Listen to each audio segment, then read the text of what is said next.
पिंपरी चिंचवडमधील व्यावसायिक नितीन गिलबिले हत्या प्रकरणामध्ये आज एक नवीन महत्त्वाची अशी अपडेट खरं तर समोर आलेली पाहायला मिळते। या संपूर्ण हत्याकांडामधला हा एक खूप मोठा ट्विस्ट मानला जातोय। मुळात ज्यावेळी नितीन गिलबिले यांची हत्या झालेली होती त्यानंतर ही हत्या जी आहे ती त्यांच्याच मित्रांकडून करण्यात आल्याचं सांगितलं गेलं होतं। त्यानंतर या संपूर्ण प्रकरणामध्ये 4 आरोपींना अटकही झाली होती। त्यामुळे हे संपूर्ण प्रकरण केवळ मैत्री, मित्र आणि त्यांच्यामध्ये असलेले काही आर्थिक वाद यातून झालंय इतकंच सगळ्यांना वाटत होतं। ज्यावेळी या प्रकरणामधल्या आरोपींना अटक झाली त्यावेळी सुद्धा कदाचित आता ही केस बंद झालेली आहे, तपास पूर्ण झालाय, आरोपी अटकेत आहेत, आता फक्त न्यायालयीन लढाई बाकी आहे असं वाटत असतानाच आता या प्रकरणामध्ये एक मोठा ट्विस्ट समोर आलाय।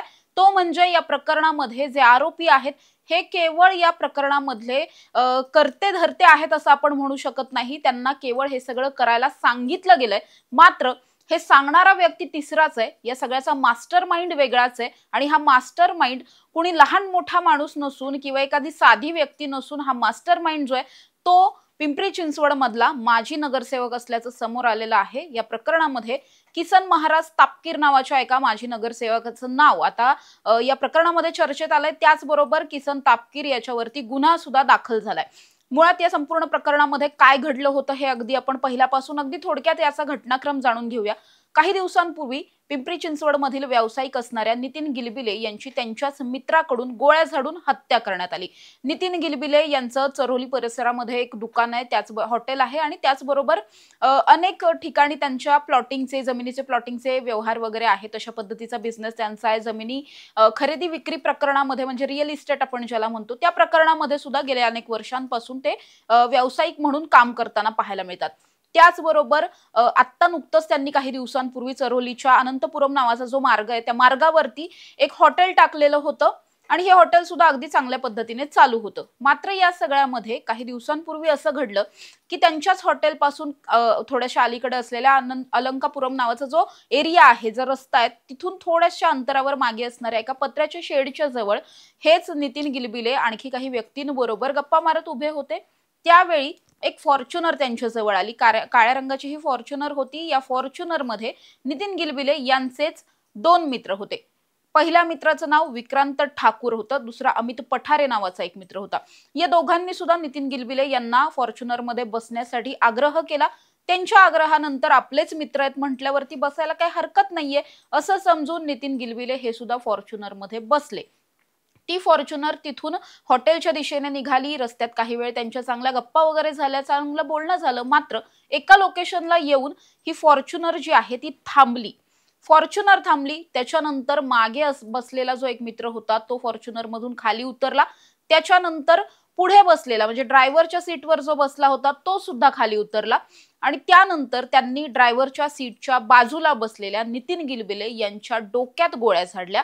डोक्यात गोळ्या झाडल्याच्या नंतर अर्थातच या दोनही मित्रांनी दरवाजा उघडला गाडीचा, तिथून त्यांचं प्रेत आहे, जे डेड बॉडी आहे ती अक्षरशः ढकलून रस्त्यावरती खाली पाडली, गाडीचा दरवाजा बंद केला आणि सुसाट वेगात ही फॉर्च्युनर जी आहे ती त्या ठिकाणून निघून गेली। विशेष म्हणजे हा संपूर्ण हत्याकांडाचा जो प्रकार आहे तो अगदी सीसीटीव्हीच्या समोरच घडलेला होता। या प्रकरणामध्ये कुठलीही पद्धतीची आणखी काही ऍडव्हान्स शोधाशोध तपास वगैरे करावा लागला नाही, कारण एक्झॅक्ट सीसीटीव्ही कॅमेऱ्याच्या समोरच हे संपूर्ण हत्याकांड घडलं होतं। मग हे हत्याकांड जाणून बुजून सीसीटीव्ही समोर घडवण्यात आलं की मग चुकून घडलं गेलं, अर्थात या सगळ्याचा तपास जो आहे तो पोलीस करतात। मात्र जेव्हा हे सगळं घडलं त्यानंतर जेव्हा त्यांची डेड बॉडी सापडली नितीन गिलबिले यांची, त्यानंतर घटनास्थळी पोलीस दाखल झाले, पोलिसांनी गुन्हा दाखल करून घेतला।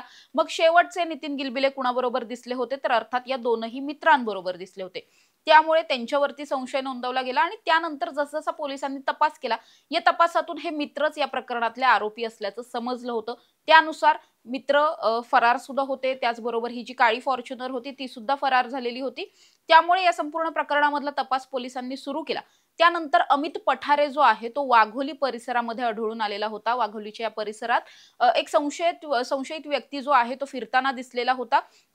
अमित पठारे वाघोलीमध्ये येणारे हे पोलिसांच्या एका गुप्त माहितीदाराने ऑलरेडी सांगितलेलं होतं। खबऱ्याकडून ही जी काही माहिती आली त्यानंतर मग पोलिसांनी घटनास्थळी जाऊन त्या ठिकाणी सापळा रचला आणि अर्थात अमित पठारे याला त्या ठिकाणून अटक करण्यात आली।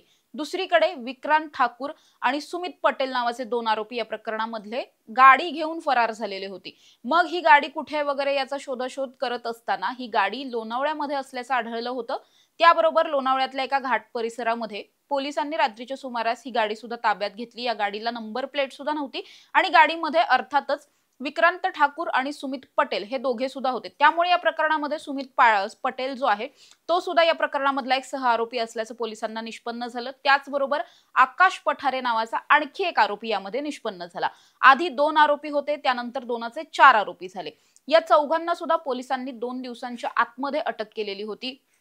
त्यानंतर हे सगळं प्रकरण जे आहे ते कशामुळे झालं याचा तपास जेव्हा केला गेला त्यामध्ये सुद्धा अगदी ठळक असं कुठलं कारण समोर आलेलं नव्हतं। असं वाटत होतं की हे संपूर्ण जे प्रकरण आहे मुळात या प्रकरणातले जे 2 मुख्य आरोपी आहेत ज्यांनी या गोळ्या झाडल्या हे दोघे सुद्धा जमीन खरेदी विक्री प्लॉटिंग वगैरे या संपूर्ण व्यवसायामध्ये आहेत। त्यामुळे मुळातच या दोघांचे नितीन गिलबिले यांच्याशी काही आर्थिक वाद असू शकतात, आर्थिक देवाणघेवाण असू शकते आणि त्यामुळे काहीतरी बिनसलं असेल, वाद झाले असतील आणि मग हा खून झाला असंच सगळ्यांना आत्तापर्यंत वाटत होतं। मात्र हे प्रकरण जसं दिसत होतं तसं नव्हतं। मुळात या सगळ्यामध्ये इतके जिगरी मित्र असणारे, एका ताटात बसून खाणारे हे 3 जण इतक्या निर्घृणपणे आपल्याच मित्राची हत्या का करतील? हा सगळ्यात महत्त्वाचा प्रश्न होता। जरी आर्थिक वाद असतील तरी हत्या करण्यापर्यंत हे का पोहोचले असतील? या प्रश्नाचं उत्तर जेव्हा पोलीस शोधत होते त्यावेळी पोलिसांना या सगळ्यामधला हा आता जो एक नवीन अँगल समोर आलाय तो समजला। तो अँगल आहे मास्टर माइंडचा म्हणजेच सूत्रधाराचा। या संपूर्ण प्रकरणामध्ये चरोली परिसरामधील माजी नगरसेवक असलेला किसन महाराज तापकीर याचं नाव आलं आणि त्यानंतर तोच या प्रकरणाचा मास्टर माइंड असल्या प्रकरणी त्याच्यावर गुन्हा सुद्धा दाखल झालेला आहे आणि जेव्हापासून हा गुन्हा दाखल झालाय तेव्हापासून किसन महाराज तापकीर हा चरोलीमधून गायब आहे, फरार आहे। पोलिसांकडून त्याचा शोधही सुरू आहे। त्याच्या शोधासाठी अनेक पथकं रवाना करण्यात आली आहेत। त्यामुळे मुळातच तो या प्रकरणाचा मास्टर माइंड असल्यावरती शिक्कामोर्तब होण्याचं कारण असं की तो मुळात फरार झालाय। तर जर तो या प्रकरणामधला आरोपी नसता किंवा सूत्रधार नसता तर तो फरार झाला नसता। मात्र जेव्हापासून गुन्हा दाखल आहे तो तेव्हापासून फरार आहे। त्यामुळेच त्याचा या प्रकरणामध्ये मोठा हात असल्याचा दाट संशय पोलिसांना। आता तो हात नेमका कशा पद्धतीने हे मात्र पोलिसांकडून तपासलं जाणार आहे। आपण जर बघितलं चरोलीचा हा संपूर्ण परिसर, या परिसरामध्ये मोठ्या प्रमाणात जमिनीचे खरेदी विक्रीचे व्यवहार होत असतात, प्लॉटिंग होत असतं, अनेक बंगलो रो हाऊस विकले जातात, नवनवीन कन्स्ट्रक्शन साईट या ठिकाणी आहेत। अंडर डेव्हलपिंग एरिया असल्यामुळे या ठिकाणच्या जमिनीला मोठा भाव आहे। त्यामुळे हे सगळं जे काही झालंय हे जमिनीच्याच वादातून झालंय का किंवा या सगळ्यामध्ये काही आर्थिक लागेबंधे कुठे आहेत का, आर्थिक काही देवाणघेवाण होती का, अशा सगळ्याच अनुषंगाने सध्या पोलिसांनी तपास सुरू केलाय। त्याचबरोबर या आरोपीचा शोधही घेतला जातोय।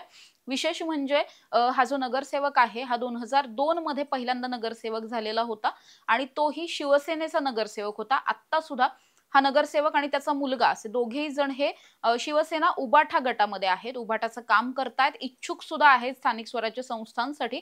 असं सगळं असताना आता किसन महाराज तापकीर याच्या विरोधात इतका गंभीर स्वरूपाचा 302चा आणि त्याचबरोबर खुनाचा कट रचल्या प्रकरणीचा गुन्हा दाखल झालेला आहे।